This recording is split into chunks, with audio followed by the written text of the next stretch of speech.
우연히 이 영상을 본 게 아닙니다. 하나님이 당신을 사랑하셔서 진리를 제대로 알게 하기 위해서 이 영상을 보게 하신 겁니다. 혹시 팔랑귀이시면 지금 미리 경고드립니다. 만에 하나 이 영상을 보시고 진리를 제대로 깨달은 후에 누군가가 그거 아니야 라고 해서 그 말에 휘둘리실 거라면 뒤로 가기 눌러주세요. 우리가 진리를 아는 지식을 받은 후 짐짓 죄를 범한 즉 다시 속죄하는 제사가 없고 오직 무서운 마음으로 심판을 기다리는 것과 대적하는 자를 태울 맹렬한 불만 있으리라 하셨습니다. 개신교 교리로 따지면 이단이에요. 그러나 교리가 아닌 성경 말씀으로 따지면 진리입니다. 자, 그러면 진리를 사모하는 분들만 남은 것으로 알고 시작하겠습니다. 여러분, 예수님이 율법을 폐하셨습니까? 완전하게 하셨습니까? 둘 다입니다. 폐하셨고 폐하신 게 아닌 것처럼 완전하게 하셨죠. 말이 좀 어렵죠.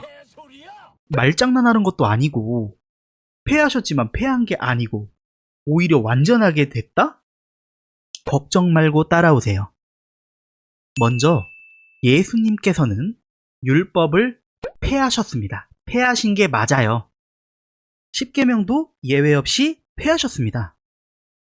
기독교 교리에서는요, 제사, 할례, 절기 등만 예수님이 폐하셨고 십계명은 폐하지 않았다고 하는데요. 좀 더 깊게 헬라어를 살펴보면 도그마신, 법조문으로 된 엔톨론, 계명들을 폐하셨다고 하셨어요.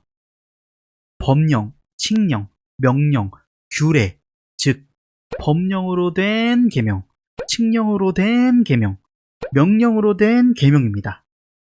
아, 그럼 제사, 할례, 절기만 하나님의 법령이고 십계명은 하나님의 법령이 아니에요? 모두 하나님의 법령으로 된 계명이 맞죠? 모두 예외 없이 폐해진 게 맞습니다. 기독교는요, 10계명 중 1계명부터 4계명까지가 하나님 사랑, 5계명부터 10계명까지가 이웃사랑이라고 말하면서 10계명은 폐하지 않았다 라고 하는데요. 도대체 그게 왜 이웃사랑입니까? 예수님이 말씀하시는 이웃사랑은요, 성경에서 계속 반복적으로 말씀하십니다. 만약에 어떤 사람이 지나가다가 강도를 만나서 돈과 옷을 뺏기고 죽도록 맞아서 길에 쓰러져 있었습니다. 마침 한 목사님이 그 길을 지나가다가 보기만 하고 피해서 지나갔어요. 또 다른 전도사님이 지나가다가 피해서 지나갔죠. 그러나 제가 지나가다가 그를 보고 불쌍하게 여겨서 치료해주고 병원에 데려가고 병원비와 입원비까지 싹 다 내줬습니다.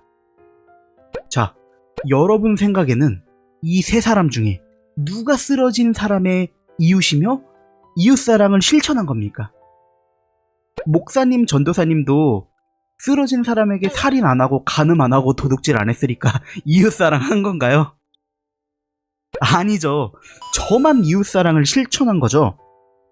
예수님이 원하는 사랑은 오직 성령의 열매, 사랑의 열매, 즉 사랑과 기쁘고 즐거워하는 것과 화목하게 지내는 것과 오래 참음과 불쌍하게 여겨 베푸는 따뜻한 마음과 적극적으로 베푸는 것과 충성과 온화하고 부드러운 성격과 절제라고요. 아름다운 열매를 맺지 않는 나무마다 찍혀 불에 던져진다고요. 대접하는 것, 베푸는 것, 이것이 예수님이 원하시는 진정한 사랑의 의미입니다. 왜 예수 그리스도께서 십계명을 포함한 모든 계명들을 싹 다 폐하신지 아십니까? 바리새인들도 살인하지 말라, 간음하지 말라, 도둑질하지 말라, 고작 이딴 거 지키면서 이걸 이웃사랑이라고 착각했다고요. 그러면서 스스로 의롭다고 생각했다고요. 그래서 바리새인들에게 독사의 자식들아 하면서 혼내셨던 겁니다. 고작 살인, 간음, 도둑질 안 하면서 이웃사랑 실천한다고 스스로 생각하는 서기관과 바리새인들의 의보다 낫지 않으면 결단코 천국에 들어가지 못한다고요. 모두가 하나님께서 생각하시는 이웃사랑에서 완전히 벗어났기 때문에 계명의 율법을 아예 폐하신 겁니다. 그리고 우리에게 새 계명을 세우신 거예요. 새 계명을 주노니 서로 사랑하라. 내가 너희를 사랑한 것 같이 너희도 서로 사랑하라. 여기서 말하는 서로는 예수 믿는 우리 형제 자매님들을 말해요. 우리는 예수 안에서 형제 자매고 천국에선 이웃이잖아요. 예수님이 우리를 사랑해서 우리의 죄를 위해 십자가에 죽으신 것처럼 형제 자매들을 위해서 죽음까지 불사하고 사랑하라고요. 아, 그럼 형제 자매들만 사랑하고 나머지는 악을 행해도 될까요? 그들로 너희 착한 행실을 보고 하늘에 계신 너희 아버지께 영광을 돌리게 하라 하신 말씀처럼 그들에게도 사랑을 행해야 합니다. 그러나 바울의 말대로 기회 있는 대로 모든 이에게 착한 일을 하되 더욱 믿음의 가정들에게 할지니라 더욱더 형제들에게 사랑을 행해야 하죠. 내가 율법이나 선지자를 폐하러 온 줄로 생각하지 말라. 폐하러 온 것이 아니요 완전하게 하려 함이라 하신 이 말씀이 바로 이걸 두고 하신 말씀이에요. 이게 바로 예수님이 완전하게 하신 율법입니다.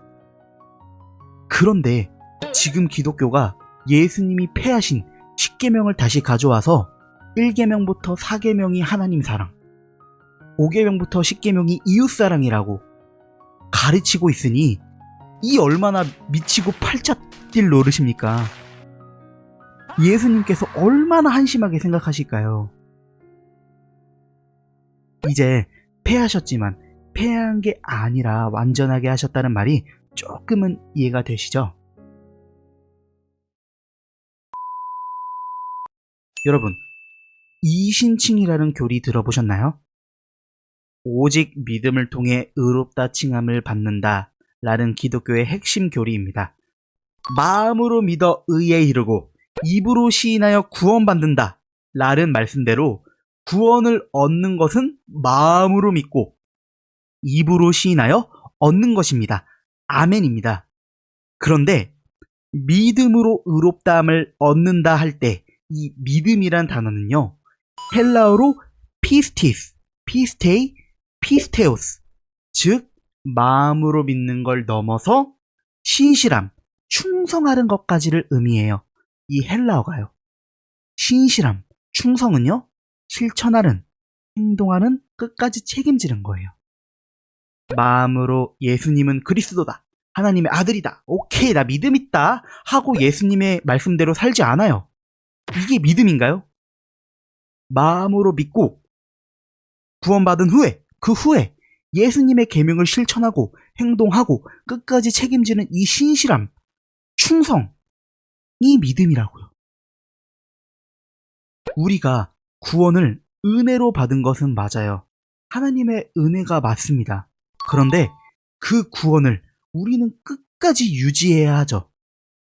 마음으로 응 예수님 인정 이러고 끝나는 게 아니라 예수님의 서로 사랑하라는 계명에 충성하는 것까지가 믿음이라고요. 그래서 야고보서에 내 형제들아 만일 사람이 믿음이 있노라 하고 행함이 없으면 무슨 유익이 있으리요? 그 믿음이 능히 자기를 구원하겠느냐? 만일 형제나 자매가 헐벗고 일용할 양식이 없는데 말로만 조심히가 만난 거 사 먹어 하면서 사랑을 해가지 않으면 무슨 유익이 있겠느냐? 이와 같이 행함이 없는 믿음은 그 자체가 죽은 것이라 한 거예요. 여러분들이 알아듣기 쉽게 말하면 야, 너 마음으로만 믿으면 구원받을 수 있겠냐? 행함이 없는 믿음은 믿음도 아니야. 그렇게 하면 믿음 없는 거야. 이렇게 말한 거예요. 야, 분명 말씀에 행위로 의롭다함을 얻지 못한다 하셨거든? 바울이 쓴 행위 혹은 율법의 행위로 의롭다함을 얻지 못한다.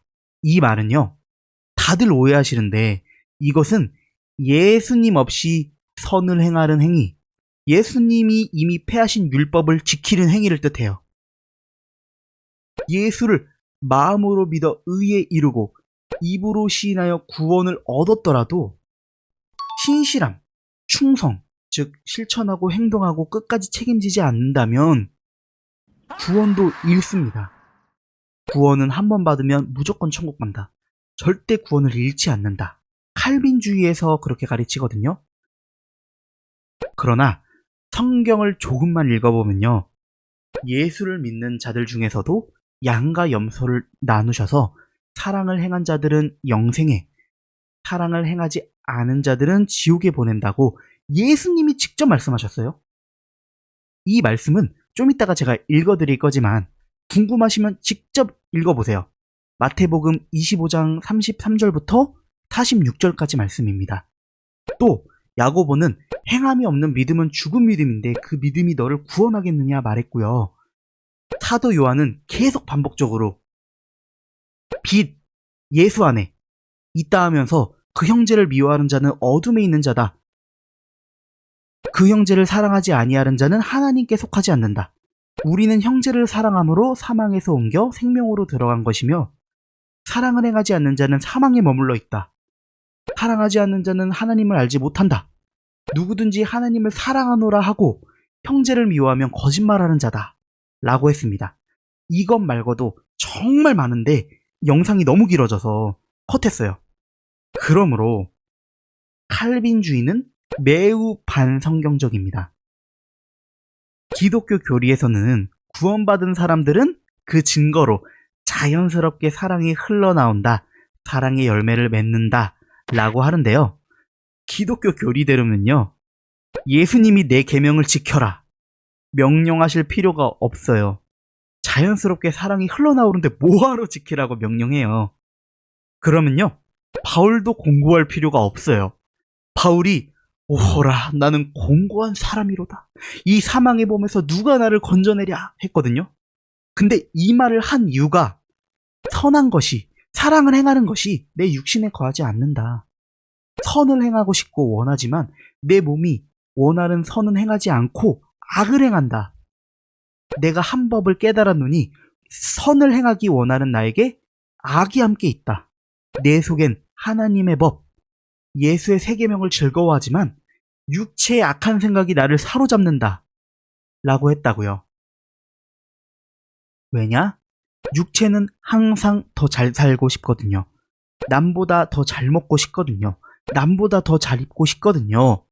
이 육체의 생각 앞에서 내가 서로 사랑하라는 계명을 머리로 알고 지키고 싶어도 행하고 싶어도 잘 안 되는 게 인간이거든요. 물론 살인하지 말라, 간음하지 말라, 도둑질하지 말라 이런 거는 누구나 지킬 수 있겠죠. 그런데 예수님이 생각하는 사랑, 베푸는 사랑은 인간의 욕심 앞에서 안 되거든요. 에이, 나 먹을 것도 없는데 누굴 도와. 돈도 없는데 누굴 도와줘. 에이, 나 입을 것도 없는데 너 어떻게 도와. 하면서 서로 사랑하라는 계명은 알지만 못 지켜요. 그래서 지키려고 노력해야 돼요. 믿으면 자연스럽게 나오는 사랑이 전혀 아닙니다. 그래서 바울이 오호라 나는 공고한 사람이로다 하고 한탄한 거예요. 만약에 기독교 교리대로 예수를 믿어서 구원받은 사람은 자연스럽게 사랑이 흘러나오고 자연스럽게 사랑의 열매를 맺는다면 지금 화면에 보이는 이 말씀들을 성경에서 반복할 이유가 없다고요. 자연스럽게 나오는 걸 뭐하러 입 아프게 계속 반복해서 계속 말하냐고요. 자연스럽게 나오는데 왜 바울이 공고해 하냐고요. 이제 율법과 새 계명에 대해서 그리고 믿음, 계명을 지키기 위한 노력의 필요성에 대해서 확실히 아셨죠? 자, 그러면 율법을 폐하셨고 새 계명이자 옛 계명인 하나님을 사랑하고 내 이웃을 내 몸과 같이 사랑하라는 이 계명을 지키면은 예수께서 폐하신 율법, 십계명 안 지켜도 될까요? 불가능할걸요? 여러분, 자기 자신의 몸을 미워할 수 있어요? 여러분 몸을 막 겁탈하고 싶은 생각이 듭니까? 자기 자신의 재산을 뺏고 싶은 생각이 듭니까? 여러분 거잖아요, 이미. 그것처럼 내 이웃을 내 몸과 같이 사랑하라. 이웃을 당신의 몸처럼 사랑한다면 율법에 나오는 어떤 법도 어길래야 어길 수가 없습니다. 십계명 어떻게 어겨요? 오히려 반대로 여러분의 몸이 배고프면 먹고 추우면 입고 하잖아요? 그러면 여러분 이웃이 배고플 때 먹이고 추울 때 입힐 의무가 생긴 겁니다. 이웃을 내 몸처럼 사랑하라 하셨으니까요. 그래서 바울이 남을 사랑하는 자는 율법을 다 이루었느니라 라고 말한 겁니다. 바울이 말했잖아요. 간음하지 말라, 살인하지 말라, 도둑질하지 말라, 탐내지 말라 한 것과 그 외에 다른 계명이 있을지라도 이 한 가지, 내 이웃을 내 자신과 같이 사랑하라 하신 그 말씀 한 가지에 다 들어있다는 겁니다. 그렇기 때문에 사랑은 율법의 완성이며 율법을 완전하게 함이고 율법의 마침이 되신 것이며 율법을 바꾸신 것입니다. 오죽하면 다른 사도들은 다 순교로 세상을 떠난 후에 마지막 최후의 사도인 요한에게 많은 예수 믿는 사람들이 교훈을 얻기 위해 다 요한한테 왔어요. 근데 요한은 계속 똑같이 말만 했어요. 애덕만 제대로 실천한다면 그리스도의 모든 계명을 지키는 것입니다. 이 말만 반복했다고 하죠. 웃긴 거는 사람들이 요한이 하도 사랑만 말하니까 짜증냈다고 해요. 그러나 예수를 믿고 예수의 계명을 지키는 게, 예수의 계명이 뭐죠? 내가 너희를 사랑한 것 같이 너희가 서로 사랑하라. 이걸 행하는 게 믿음이며 진리인 걸 어떡하겠습니까? 그러니까 요한이 계속 그렇게 많은 사람이 올 때 다 똑같이 말했대잖아요. 그게 중요하니까 그렇게 말했겠죠. 어떡하겠습니까? 자, 심령이 가난한 자, 애통하는 자, 의에 줄이는 자, 의를 위하여 박해를 받는 자는 복받은 자라고 했죠. 이것은 하나님을 사랑하는 자의 특징이며 온유한 자, 긍휼히 여기는 자, 마음이 청결한 자, 화평케 하는 자는 복이 있다고 했죠. 이것은 이웃을 몸과 같이 사랑하는 자의 특징입니다. 나는 하나님만 사랑하고 이웃을 내 몸과 같이 사랑하는 건 못할 것 같아. 안 돼요. 주의해야 할 거는 하나님을 사랑한다 말하면서 그 형제를 사랑하지 않으면 거짓말하는 자라는 겁니다. 그 형제를 사랑하지 아니하는 자는 하나님을 사랑할 수 없습니다. 왜냐? 하나님은 사랑이시기 때문입니다. 사랑이 즉 아버지 하나님이신 거예요. 그럼 아버지를 만나기 위해서 뭘 해야 돼요? 예수의 사랑하라는 계명을 지켜야죠. 예수의 새 계명이 바로 아버지께로 가는 길인 것이죠. 그렇기 때문에 예수를 믿고 예수의 계명을 지키면 예수님께서 여러분의 길이 되시고 진리가 되시고 생명으로 이끄시는 게 되는 거예요. 그래서 예수로 말미암지 않고는 아버지께로 갈 자가 없는 거예요. 사랑이 없다면요. 그러므로 우리는 기회가 되는 대로 모든 이에게 착한 일을 하되 더욱더 믿음의 가정들, 예수 믿는 가정들에게 해야 합니다. 이 진리를 알던 모르던 예수만 믿고 사랑을 행하지 않는다면 저주받은 자들아 나를 떠나 영원한 불에 들어가라 하십니다. 이건 불신자들한테 하는 말이라고요? 자, 계속 읽어볼게요. 내가 줄일 때 너희가 먹을 것을 주지 않았고 마시게 하지 아니하였고 영접하지 아니하였고 돌보지 아니하였느니라 라고 말씀하셨어요. 그러자 그들이 대답했습니다. 주여! 예수님한테 주여라고 할 사람들이 누구예요? 예수 믿는 사람들입니다. 불신자들 아니에요? 그들이 우리가 언제 주께서 줄이신 것이나 목마르신 것이나 어쩌고 저쩌고 이런 것들을 공양하지 않았습니까? 하고 억울해하죠. 그러나 예수님은 단호하십니다. 이 지극히 작은 자 하나에게 하지 아니한 것이 나에게 하지 않은 것이라 하시면서 영벌에, 지옥불에 보낸다고 써 있어요. 이게 바로 예수의 계명대로 행하지 않는 사람들의 말로예요. 형제 자매님들이 만약에 믿음이 있다고 생각하면서 행함이 없으면 어떤 유익이 있겠습니까? 그 믿음이 형제 자매님들을 구원에 이르게 할, 천국에 이르게 할 믿음이겠습니까? 만일 형제나 자매가 가난하고 굶주리는데, 배고파 하는데, 여러분이 말로만 조심히 가, 몸 따뜻하게 하고 가, 맛난 거 사 먹고, 이렇게 말하면서 직접적으로 도와주지 않는다면 무슨 유익이 있겠습니까? 이처럼 행함이 없는 믿음은 그 자체가 죽은 것입니다. 그 사람 속에 하나님의 사랑이 어찌 거하겠습니까? 여러분, 말과 혀로만 사랑하지 말고 행함과 진실함으로 합시다. 뜨겁게 사랑합시다. 여러분, 이제 아셨잖아요?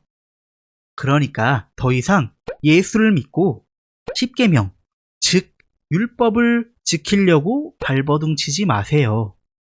십계명 펴놓고 회개하지 마세요. 여러분, 예수님이 마음으로 음욕을 품어도 간음이라고 강화하셨다고 배웠죠. 그래서 마음으로 지은 죄들도 매주 회개하시죠. 그런데 예수님은요, 그렇게 쪼잔하신 분이 아니에요. 바울이 뭐라고 했어요? 예수 믿고 의롭게 되려고 하다가 죄인으로 드러나면 그리스도께서 너를 죄짓게 하는 자냐? 했잖아요. 인간은 생각이 악하기 때문에 마음으로 죄를 지을 수밖에 없어요. 무조건이에요. 제가 아마 이 세상에서 악한 생각을 제일 많이 할걸요? 저는 만약에 예수께서 없으셨다면 저는 십자가 사형조차 아까워요. 저는 진짜 예수밖에 없어요. 혹시 자기는 악한 생각 해본 적 없다 거수할 시간 드릴게요. 그럼 그 마음으로 품어도 죄라는 말씀은 뭘까요? 그 말씀은요, 예수를 믿지 않는 자들에게 율법을 강화하신 겁니다. 율법 아래에 있는 자들에게 하신 말씀이라고요. 우리가 양심적으로 하나님 앞에 회개할 자백 기도는요, 믿음이 부족한 것, 믿음이 없는 것이에요. 그럼 나는 예수 믿으니까 죄가 없네? 아니요. 아까 말로만 조심히 가, 몸 따뜻하게, 맛난 거 사 먹어 하고 말로만 그러고 사랑을 행하지 않으면 그 믿음은 죽은 믿음이라고 말씀드렸죠. 죽은 건 믿음이 있는 거예요? 믿음이 없는 거예요? 믿음이 없는 거죠. 믿음이 없는 것을 자백하면 믿음이 없는 죄를 사하시며 모든 불의, 미워한 거, 음욕을 품은 거, 상대방 물건 탐낸 거, 이런 모든 불의에서 깨끗하게 하신다는 겁니다. 그러고 나서 죽은 믿음을 벗어나기 위해서 여러분은 사랑을 행하면 됩니다. 예수의 계명을 지키면 돼요.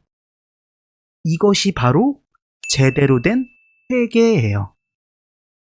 아이고 주님, 일주일 동안 살면서 누구 미워했고 누구 물건 탐냈고 이거 잘못했고 저거 잘못했고 아이고 주님, 죄가 너무 많습니다. 저는 죄인입니다. 용서해 주세요. 이게 회개가 아니라요, 여러분.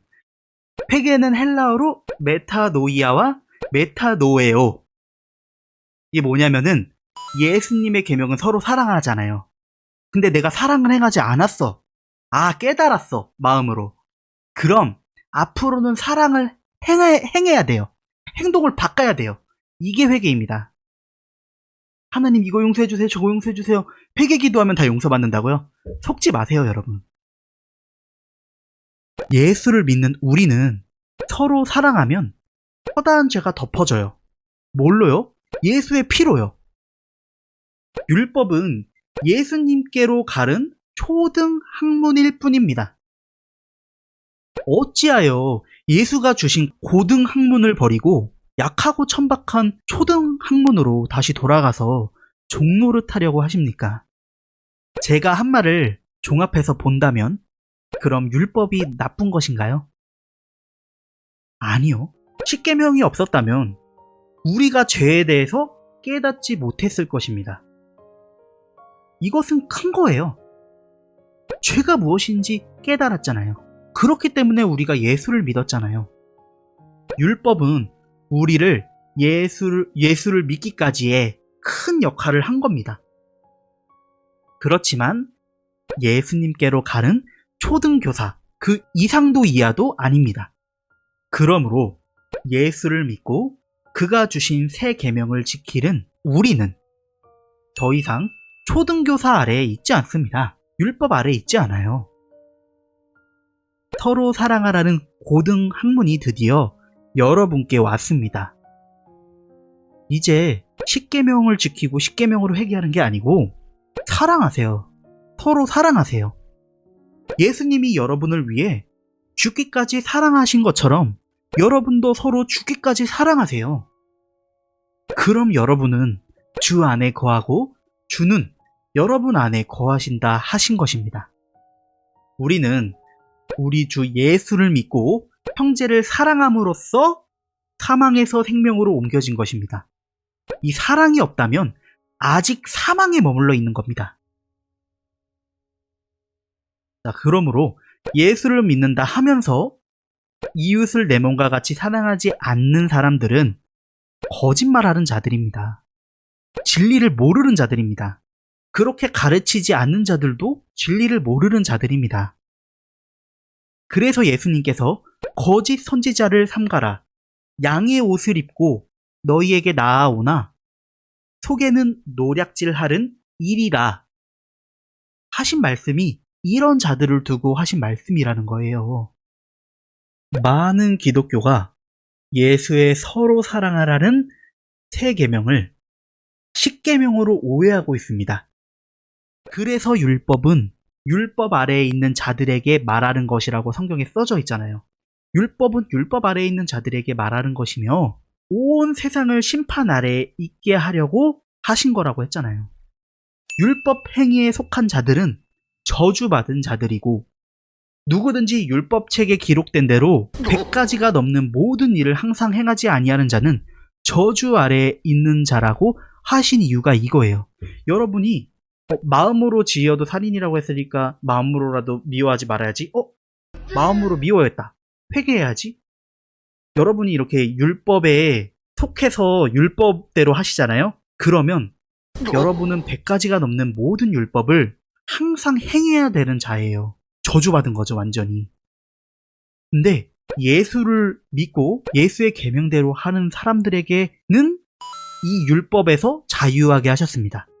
율법이 없이 범죄한 자는 율법 없이 심판을 하실 거고 율법이 있고 범죄한 자는 율법으로 심판하실 것이지만 예수를 믿고 예수의 법, 새 계명, 예수님의 사랑하라 이 계명을 지키는 자들은 심판날에 하나님 앞에서 담대함을 얻을 것이라고 성경은 말하고 있습니다.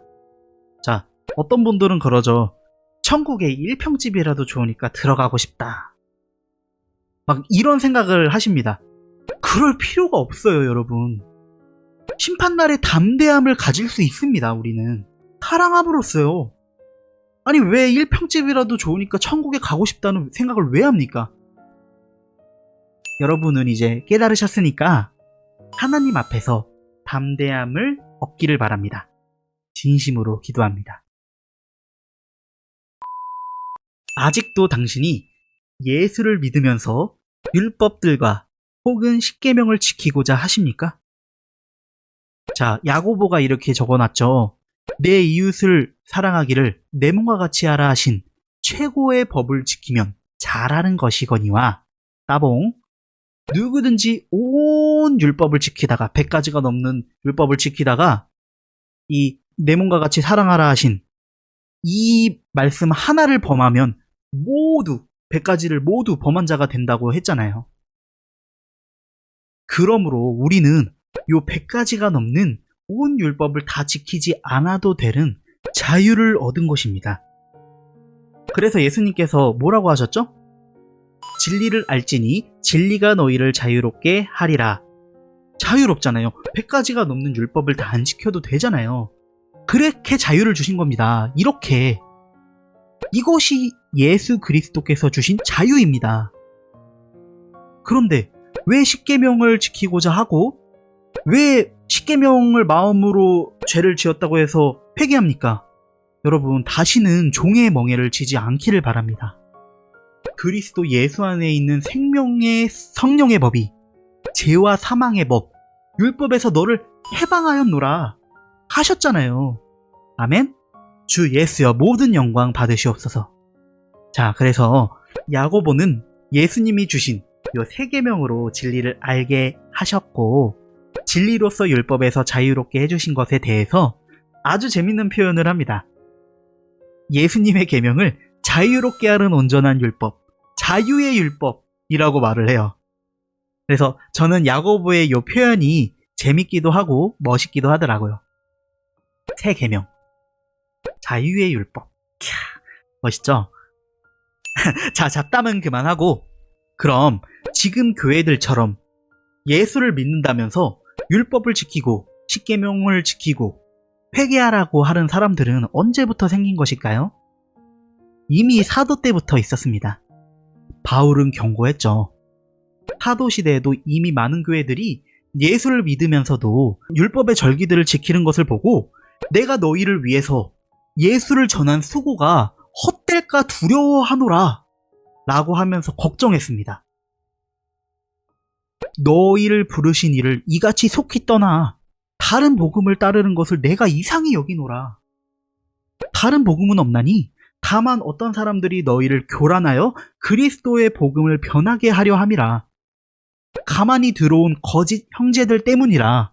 그들이 가만히 들어온 것은 그리스도 예수 안에서 우리가 가진 자유, 아까 자유 뭐라고 했죠?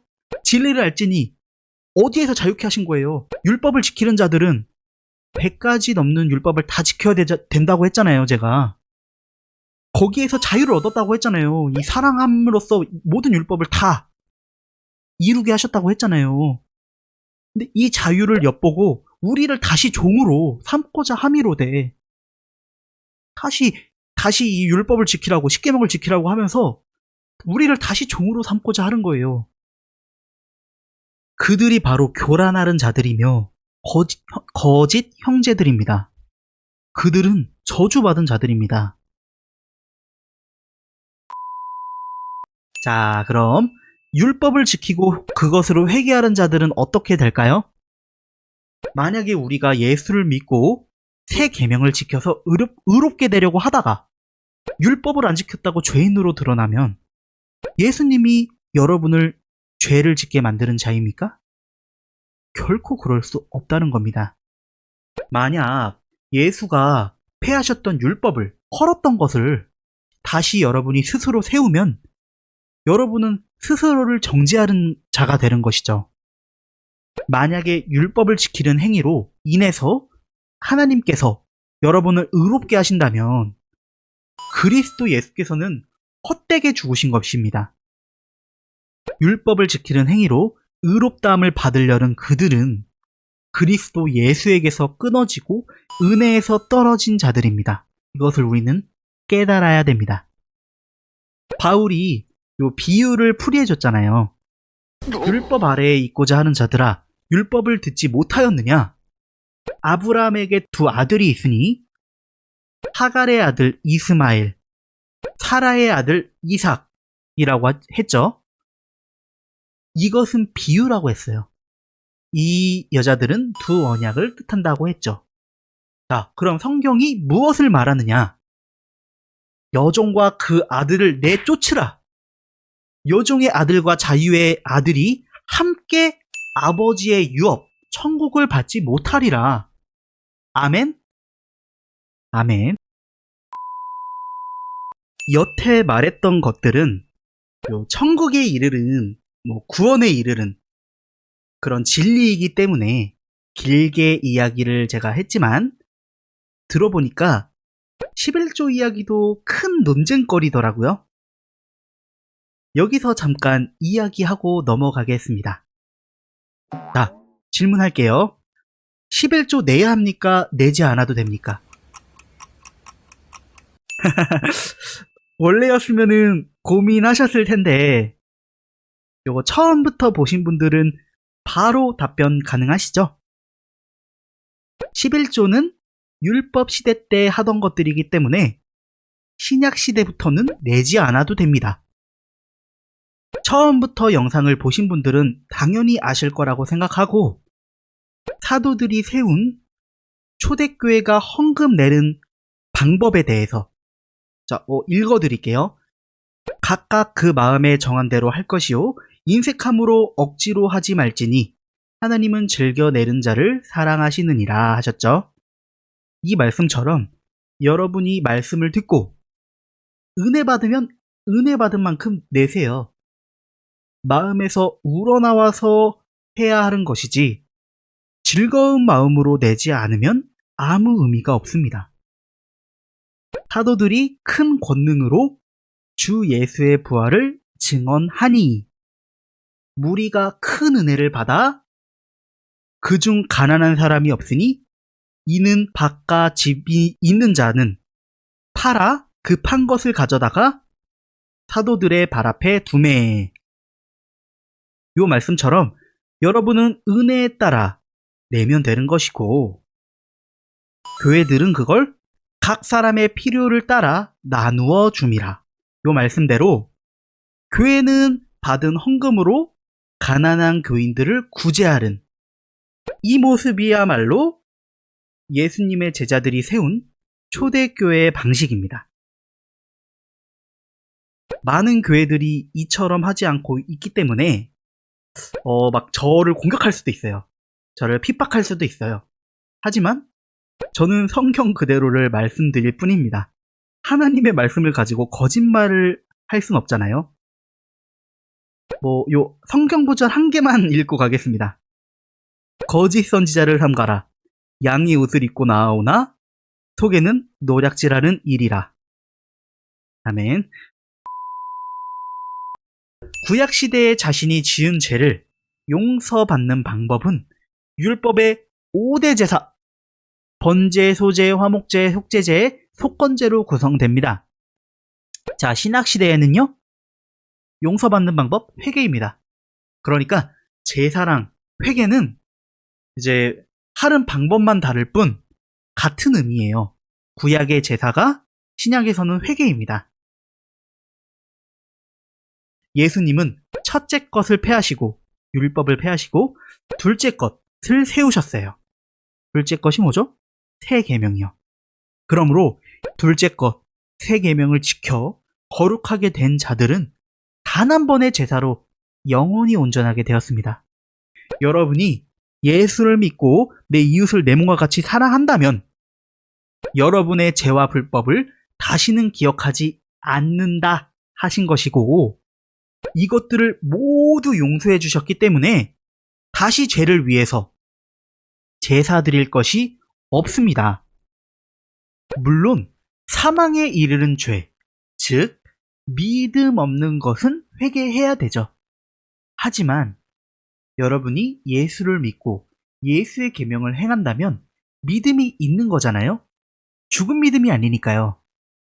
그렇다면 다시 율법의 죄를 위해서 제사, 회개할 것이 없습니다.